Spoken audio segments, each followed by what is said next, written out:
Good morning बच्चों, कैसे हैं आप लोग। मुझे पूरा विश्वास है आप घर पर हैं, स्वस्थ हैं और सुरक्षित हैं। कल हमने सामाजिक विषय का जो पहला अध्याय है स्वर्णिम भारत का इतिहास ये प्रारंभ किया था। इसका ये आज तीसरा वीडियो है। पिछले दोनों वीडियो में हमने समथिंग लगभग 25 क्वेश्चन किए थे।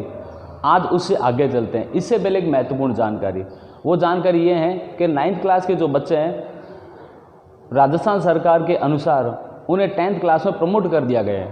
तो 9th क्लास के स्टूडेंट ऑलरेडी 10th क्लास में आ चुके हैं, तो ये वीडियोस उनके लिए भी बहुत उपयोगी है। समय रहते इन वीडियो को देख करके वो अपने संबंधित विषय की जानकारी प्राप्त कर सकते हैं, शिक्षा प्राप्त कर सकते हैं घर बैठे। और जो 10th क्लास के बच्चे हैं जिनके जो 2 सब्जेक्ट बाकी है, सामाजिक विज्ञान और गणित विज्ञान, इनके भी वीडियो लगातार अपलोड हो रहे हैं। तो समय समय पर इन वीडियो को देखते रहें और अपने ज्ञानार्जन में वृद्धि करते रहें। आगे चलते हैं। कल हमने जो प्रश्न किए थे उसी कड़ी को आगे जोड़ते हुए आज अगले प्रश्न करते हैं। व्हाइट बोर्ड की तरफ देखिए। अगला जो प्रश्न है वो है सूरसेन जनपद की राजधानी कौन सी थी। तो बच्चों कल हमने बताया था सूरसेन जनपद की जो राजधानी थी उसका नाम था मथुरा। क्या नाम था? मथुरा। तो सूरसेन जनपद की राजधानी कौन सी थी? मथुरा सूरसेन जनपद की राजधानी थी। अगले प्रश्न की तरफ चलते हैं। तो अगला प्रश्न क्या है? व्हाइट बोर्ड पर देखिए। यूनानी लेखक सूरसेन जनपद और इसकी राजधानी को किस नाम से संबोधित करते थे? तो बच्चों यूनानी लेखक जो है वो सूरसेन जनपद को सूरसेनोई क्या कहते थे? सूरसेनोई। और मथुरा जनपद को कहते थे मैथोरा। क्या कहते थे? मैथोरा कहते थे। तो सूरसेन जनपद को सूरसेनोई कहते थे और मथुरा जनपद को क्या कहते थे? मैथोरा कहते थे। अगले प्रश्न की तरफ चलते हैं। तो अगला प्रश्न है वासुदेव पुत्र श्री कृष्ण का संबंध किस जनपद से था? तो वासुदेव पुत्र भगवान श्री कृष्ण, ये भगवान श्री कृष्ण के बारे में बात हो रही है कि वासुदेव पुत्र श्री कृष्ण का संबंध किस जनपद से था। तो हम सब जानते हैं वासुदेव पुत्र श्री कृष्ण का जन्म किस जनपद से संबंध था? मथुरा जनपद से संबंध था। क्यों? भगवान श्री कृष्ण वासुदेव जी के पुत्र थे जिनको नंद बाबा ने, माँ यशोदा ने पाला पोसा था। और उनके जो मामा थे कंस, वो मथुरा नगरी के राजा थे, मथुरा उनकी राजधानी थी। तो वासुदेव पुत्र श्री कृष्ण का संबंध किस जनपद से हुआ? मथुरा जनपद से हुआ। अगला प्रश्न आपके सामने व्हाइट बोर्ड की स्क्रीन पर है कि महाभारत के अनुसार सूरसेन जनपद पर किस वंश का शासन था? तो महाभारत के अनुसार सूरसेन जनपद पर किस वंश का शासन था? यदु वंश का शासन था। किस वंश का शासन था? यदु वंश का शासन था। वहाँ के जो क्षत्रिय वो स्वयं को यदुवंशी कहते हैं। ठीक है, अगले प्रश्न की तरफ चलते हैं। अगला प्रश्न है प्राचीन सिवी जनपद की राजधानी कौन सी थी? तो बच्चों प्राचीन सिवी जनपद की जो राजधानी थी वो थी शिवपुर। कौन सी थी? शिवपुर। प्राचीन सिवी जनपद की राजधानी कौन सी थी? शिवपुर थी। अगला प्रश्न आपके सामने है शिवपुर की पहचान वर्तमान में किस स्थान से की जाती है? तो शिवपुर जो है सिवी जनपद की जो राजधानी शिवपुर है, वर्तमान में वो स्थान कहाँ स्थित है? कहने तात्पर्य है कि सिवी जनपद की जो राजधानी शिवपुर वो वर्तमान में किस स्थान पर स्थित है? तो वो स्थान है पाकिस्तान। वर्तमान अपना जो पड़ोसी राष्ट्र है पाकिस्तान, पाकिस्तान में एक स्थान है जिसका नाम है शेरकोट। क्या नाम है उसका? शेरकोट। कुछ किताबों में आपको उसको शेरकोटा लिखा हुआ भी मिलेगा। तो सिवी जनपद जो है उसकी जो वर्तमान में जो स्थान कौन सा है राजधानी का, वो कौन सा है? पाकिस्तान का शेरकोट नामक स्थान। कुछ पुस्तकों में लिखा हुआ है शेरकोटा। Okay, next question. अगला प्रश्न है सिवी जाति वर्तमान पाकिस्तान को छोड़कर किन किन स्थानों पर बसी? देखो सिवी जाति जो है ये अपने शौर्य, पराक्रम और वीरता के लिए प्रसिद्ध थी। तो ये इन जातियों ने, सिवी जाति ने अपना स्थान समय समय पर परिवर्तित किया। तो सबसे पहले प्रारंभ में इनका जो स्थान था वो था शिवपुर। कौन सा था? शिवपुर, जो वर्तमान में कहाँ पर है? पाकिस्तान। वर्तमान में कहाँ पर है? पाकिस्तान। और यूनानियों के आक्रमण के समय ये जो सिवी जाति थी ये दक्षिणी पंजाब में आकर के निवास करने लगी थी। कहाँ पर? दक्षिणी पंजाब में आकर निवास करने लगी। ठीक है, दक्षिणी पंजाब में लगातार यूनानियों के आक्रमण बढ़ते जा रहे थे। सिवी जनजातियों ने यूनानियों के आक्रमण का सफलतापूर्वक प्रतिरोध किया था। यहाँ मैं आपको बताना चाहता हूँ कि चंद्रगुप्त मौर्य की भी इन सिवी जनजातियों ने सहायता की थी। और ज़्यादा आक्रमण होने के कारण इन सीवी जातियों ने दक्षिणी पंजाब को छोड़कर दक्षिणी राजस्थान में अपना निवास स्थान बनाया। दक्षिणी राजस्थान में उन्होंने अपना निवास स्थान बनाया।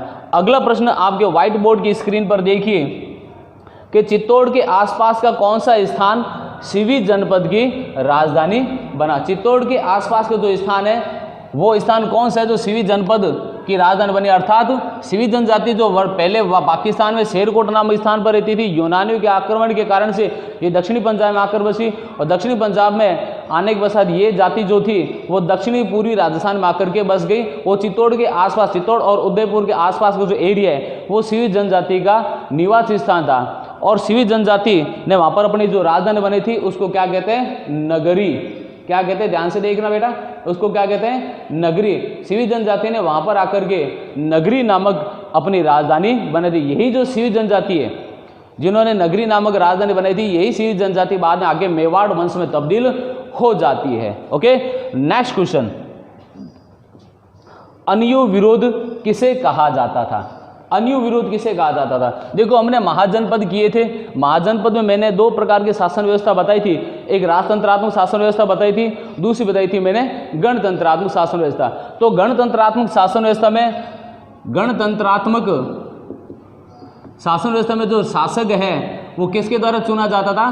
प्रजा के माध्यम से ही चुना जाता था।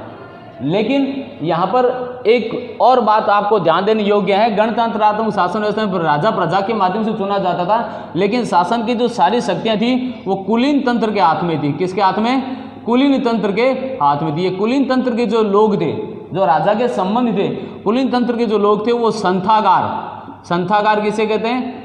संथागार मतलब होता है एक प्रकार का पार्लियामेंट हाउस जहाँ पर नीति संबंधी सारे निर्णय लिए जाते थे।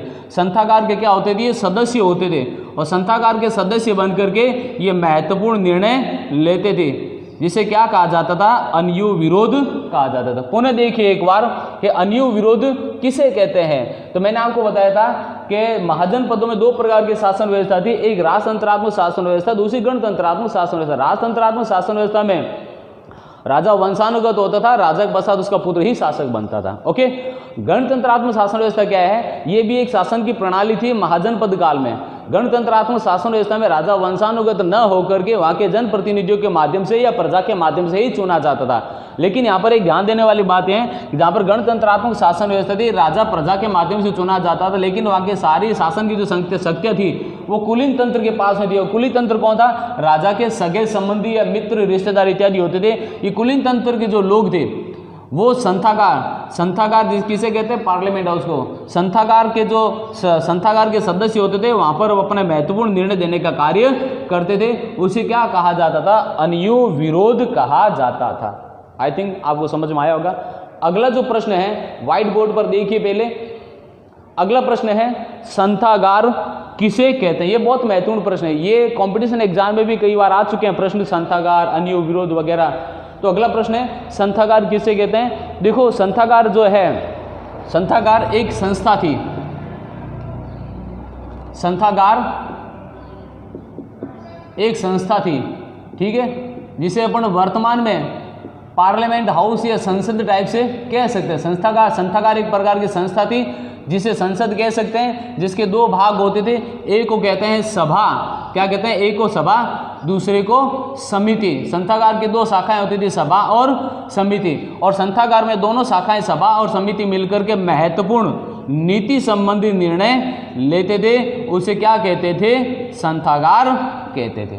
पुनः एक बार और देख लीजिए कि संथागार किसे कहते हैं कि महाजनपद काल में संथागार एक महत्वपूर्ण संस्था थी, जिसे वर्तमान में इसकी तुलना हम संसद से कर सकते हैं। संथागार की दो शाखाएं होती थी, एक को सभा कहते थे, दूसरे को समिति कहते थे, और इस संथागार में महत्वपूर्ण नीति संबंधी निर्णय लिए जाते थे, जिसे संथागार कहते हैं। अगला क्वेश्चन, उपधा परीक्षण किसे कहते हैं? ये एक बहुत महत्वपूर्ण क्वेश्चन है। उपधा परीक्षण किसे कहते हैं? उपधा परीक्षण का जिक्र हमें मौर्य वंश में कई जगह मिलता है। मौर्य वंश में उपधा परीक्षण का बहुत महत्वपूर्ण स्थान था। और जनपद काल में जब जनपद काल में जो मंत्रियों का चयन होता था वो उपधा परीक्षण के आधार पर ही होता था। अब उपधा परीक्षण कैसे कहते हैं इसे समझते हैं। देखो, उपधा परीक्षण से तात्पर्य ये होता है कि मौर्य काल में जो महत्वपूर्ण पद होते थे, महत्वपूर्ण पद कौन से, जैसे सेनापति का पद कौन सा है, एक महत्वपूर्ण पद है। सेनापति का पद कौन सा है, एक महत्वपूर्ण पद है। और पुरोहित का पद कौन सा है, एक महत्वपूर्ण पद है। इसके अलावा जितने भी महत्वपूर्ण पद होते थे, इन महत्वपूर्ण पदों पर नियुक्ति करने से पहले उन मंत्रियों की भली भांति प्रकार से उनके नैतिक चरित्र की जांच पड़ताल की जाती थी। इसी जांच पड़ताल को क्या कहा जाता था, उपधा परीक्षण कहा जाता था। तो पुनः देखिए एक बार, उपधा परीक्षण किसे कहते हैं। उपधा परीक्षण से तात्पर्य ये होता है कि मौर्य काल में या जनपद काल में प्रमुख पदों पर या महत्वपूर्ण पदों पर नियुक्ति करने से पहले उनके चरित्र की भली भांति प्रकार से जो जांच पड़ताल की जाती थी उसे क्या कहते थे, उपधा परीक्षण कहते थे। अगला और बेहद महत्वपूर्ण प्रश्न, बहुत महत्वपूर्ण प्रश्न है, बोर्ड के लिहाज से भी बहुत महत्वपूर्ण क्वेश्चन है और कंपटीशन एग्जाम के लिहाज से भी बहुत महत्वपूर्ण क्वेश्चन है। इस क्वेश्चन को आप ध्यान से सुनना, थोड़ा बड़ा क्वेश्चन है।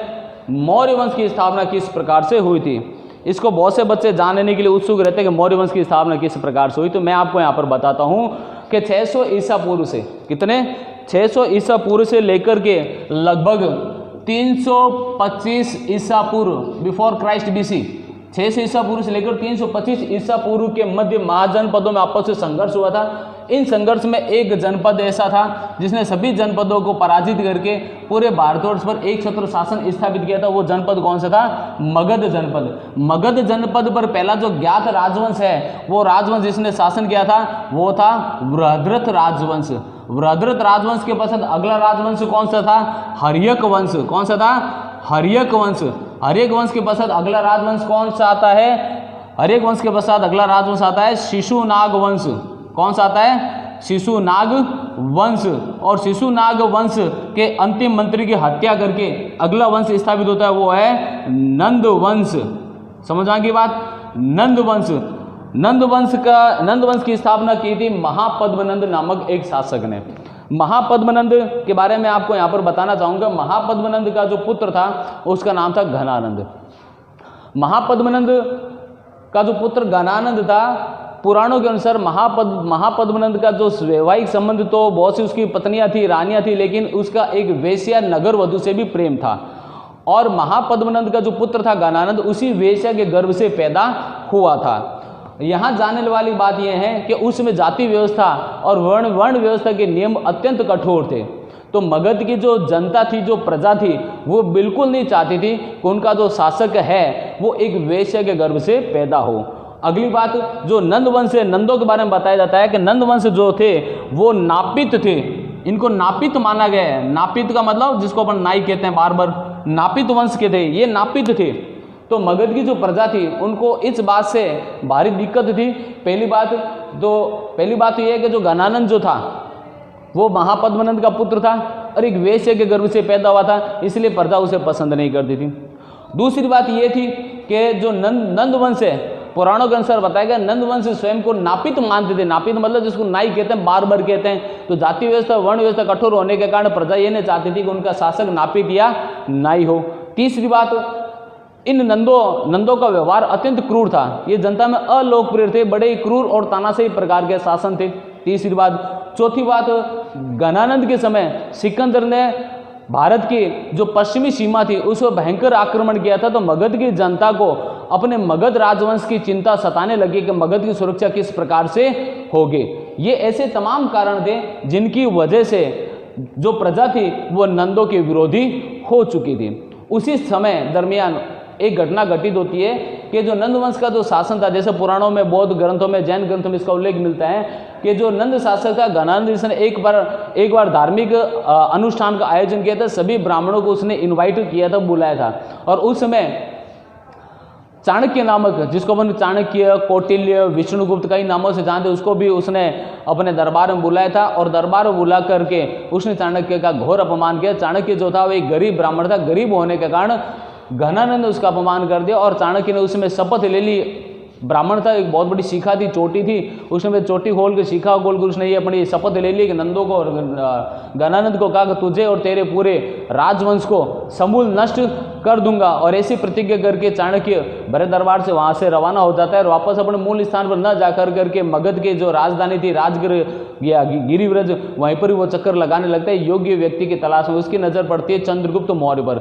चंद्रगुप्त मौर्य की जो प्रतिभा थी, उस प्रतिभा से जो चाणक्य था वो बहुत मोहित हो जाता है। वो चंद्रगुप्त मौर्य को समझाता है और उसे अपना शिष्य बनाता है। उसे सभी प्रकार की जो शिक्षाएं थी उसे देता है। उसे धनुर्विद्या, राजनीति या अन्य प्रकार जो राजनीति शिक्षा उसे प्रदान करता है और उसे बहुत बड़ा सेनापति बनाता है। एक छोटी सी लोकल सेना बना करके आसपास के लोगों को, अपने दोस्तों मित्रों को एकत्रित करके छोटी सेना बनाता है और मगध पर आक्रमण कर देता है। और पहले युद्ध में दोनों बुरी तरह से पराजित होते हैं। चाणक्य और चंद्रगुप्त मौर्य भाग करके जंगल में छिप जाते हैं। एक बुढ़िया उसे मिलती है और बुढ़िया उसे समझाती है, राजनीति की शिक्षा देती है कि शक्तिशाली राजा को हराने के लिए उसकी राजधानी पर कभी भी आक्रमण नहीं करना चाहिए। इसके लिए जो सुदूर प्रांत के जो क्षेत्र है, सुदूर प्रांतों के क्षेत्र पर आपको आक्रमण करना चाहिए। तो चंद्रगुप्त मौर्य और चाणक्य मगध के जो सुदूर प्रांत के जो क्षेत्र थे उन प्रांतों को जीतते एक बहुत बड़ा साम्राज्य स्थापित कर लेते, बहुत बड़ी शक्तिशाली सेना स्थापित करते हैं और बहुत बड़ी शक्तिशाली सेना स्थापित करके एक दिन मगध पर धावा बोल देते हैं। और ये आक्रमण इतना तेज था कि जो नंद शासक था घनानंद, वो पकड़ा जाता है, उसे गिरफ्तार कर लिया पकड़ लिया जाता है और चाणक्य के कहने से चंद्रगुप्त मौर्य द्वारा उसकी हत्या कर दी जाती है। और उसके पश्चात मगध पर एक नए राजवंश का उदय होता है। वो राजवंश कौन सा है बच्चों? मौर्य वंश। मौर्य वंश भारतीय इतिहास में बहुत ही महत्वपूर्ण स्थान रखता है। मौर्य वंश ऐसा पहला वंश था जिसने भारत को सबसे पहले केंद्रीकृत शासन व्यवस्था प्रदान की थी, भारत को मजबूती प्रदान की थी। उम्मीद करता हूँ आज आपको वीडियो बहुत पसंद आया होगा और मुझे पूरा विश्वास है आप इस वीडियो को पूरा देखेंगे, एक बार नहीं कई बार देखेंगे। और आपके जो भी छोटे भाई बहन हैं जो 9th क्लास में हैं उनको भी आप समझाएं कि गवर्नमेंट के अकॉर्डिंग 9th क्लास के जो बच्चे हैं वो 10th में प्रमोट कर दिए गए हैं। इसलिए 9th क्लास के बच्चों को भी ये महत्वपूर्ण वीडियो निश्चित रूप से देखना चाहिए। आप भी देखिए, अपने सहपाठियों को, मित्रों को भी जो 9th क्लास में 10th क्लास में हैं उनको भी देखने के लिए प्रेरित कीजिए। Best of luck.